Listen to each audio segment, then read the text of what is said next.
नमस्कार मित्रों, जागृति यूट्यूब चैनल में आप सभी मित्रों का स्वागत है, अभिनंदन है। आज गीता के विषय में बात करेंगे। सर्वशास्त्र शिरोमणि श्रीमद् भगवद गीता।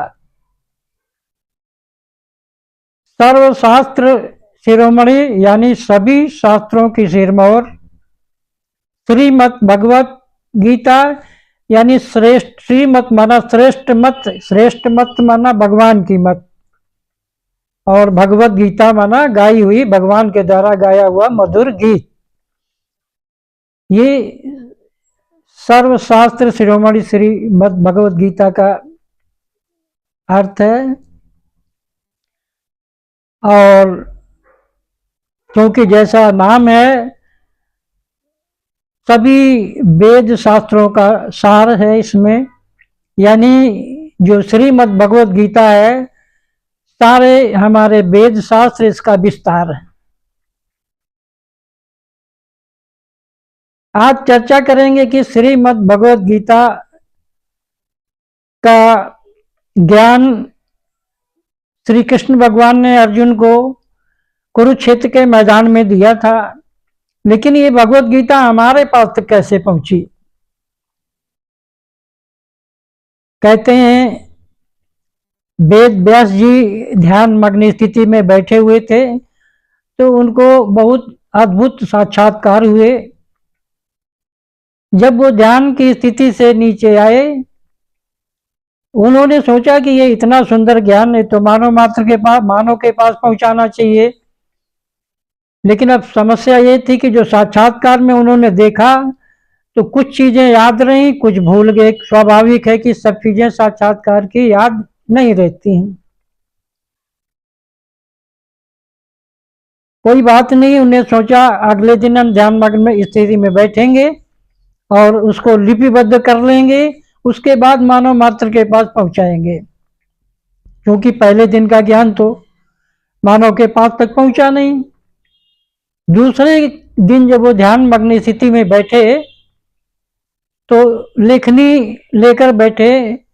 लेकिन हुआ क्या, जब लिखना शुरू करते थे तो देखना रह जाता था, जब देखना शुरू करते थे लिखना रह जाता था।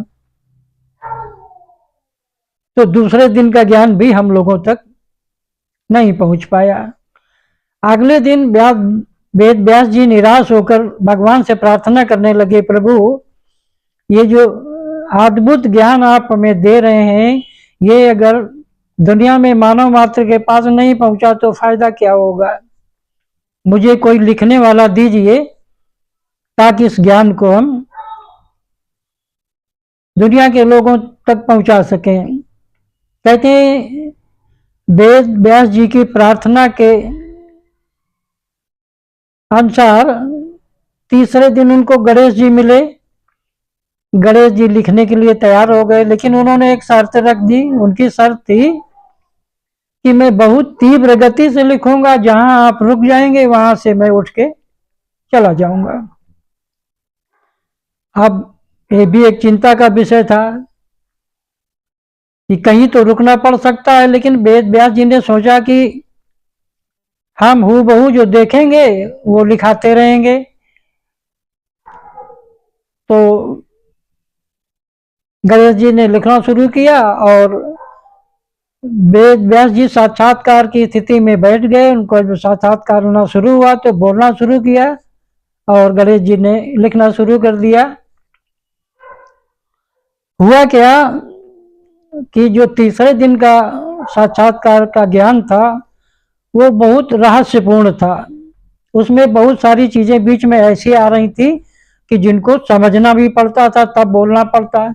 लेकिन अगर समझने में लग जाते तो उनको ये भी ध्यान था कि गणेश जी उठ के चले जाएंगे। तो जो ज्ञान उनको जिस तरह से दिखाई दिया, उसको उसी भाषा में उनको उसी तरह से बोल दिया और वो सब हमारे सामने आ गया। लेकिन जब उस गीता को हमारे साहित्यकारों ने, विद्वानों ने यहाँ पर लिखना शुरू किया, लिख करके जनता के पास तक पहुंचाना शुरू किया,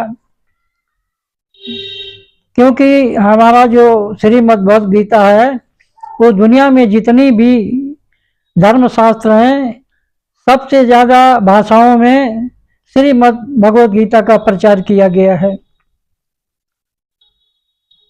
तो जो हमारे